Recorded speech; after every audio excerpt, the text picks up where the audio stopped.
எங்கேயுமே சரியா பண்ணாம எங்கேயுமே சக்சஸ் ஆகாம முழுசா ஃபெயிலியர் ஆன மாடலை கொண்டாந்து சக்சஸ் ஆன மாடலை எடுத்துட்டு நான் சொல்ற ஃபெயிலியர் ஆன மாடல் எடுன்னா என்னங்க அர்த்தம்? யாருக்காவது அறிவு இருக்கவங்க இதை ஏற்றுக்கொள்வார்களா? சுயமரியாதைலாம் ரெண்டாவது, அறிவு இருக்கவங்க யாராவது ஏற்றுக்கொள்வார்களா? என்னங்க பேசுறாங்க? இது எல்லா கட்சியும் சொல்றேன், அதிமுகவும் இதே மாதிரி தான் வச்சிருக்கு. ஏன் அன்னைக்கு இருந்த எல்லா கட்சியும் இது வரைக்கும் யாரும் இது எதிர்க்கலை.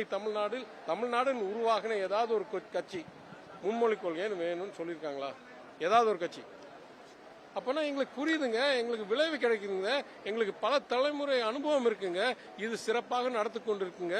உலக அளவில் தமிழர்கள் சிறப்பாக கூகுள் தலைவர், ஆல்பபெட் தலைவர் யாரு? சுந்தர் பிச்சை சொல்றாரு எனக்கு ஹிந்தி தெரியாதுன்றார். ஹிந்தி தெரியாதனால யாருக்காவது பாதிப்பு வந்துச்சா?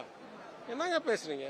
அதனால திருப்பி மும்மொழின்னு சொன்னா, இப்ப நான் சொல்றேன், இன்னும் இதே பேசிட்டு இருந்தா நம்மளை கெடுக்கிறதுக்காகவே பேசுறாங்கன்னு தான் நான் கருதுவேன். ஏன்னா நம்ம சிறப்பா செஞ்சிருக்கோம். எங்களோட சிறப்பா செய்யறவர்கள் எங்களுக்கு என்னை மாதிரி நீயும் செய் அப்படின்னு சொன்னா அந்த விவாதத்துக்கு நாங்க போறதுக்கு தயார். எனக்கு 10% கூட அவங்க விளைவு கிடைக்காதவர்கள் நம்மகிட்ட நீ செய்யறது பத்தாது, இதோட சிறப்பா செய்யணும். உங்கள்ட்ட எங்க இருந்துங்க அறிவு வருது? உங்கள்ட்ட எங்க இருந்துங்க தகவல் வருது? உங்கள்ட்ட எங்க இருந்துங்க ஆதாரம் வருது? இதோட சிறப்பா செய்ய முடியும்னு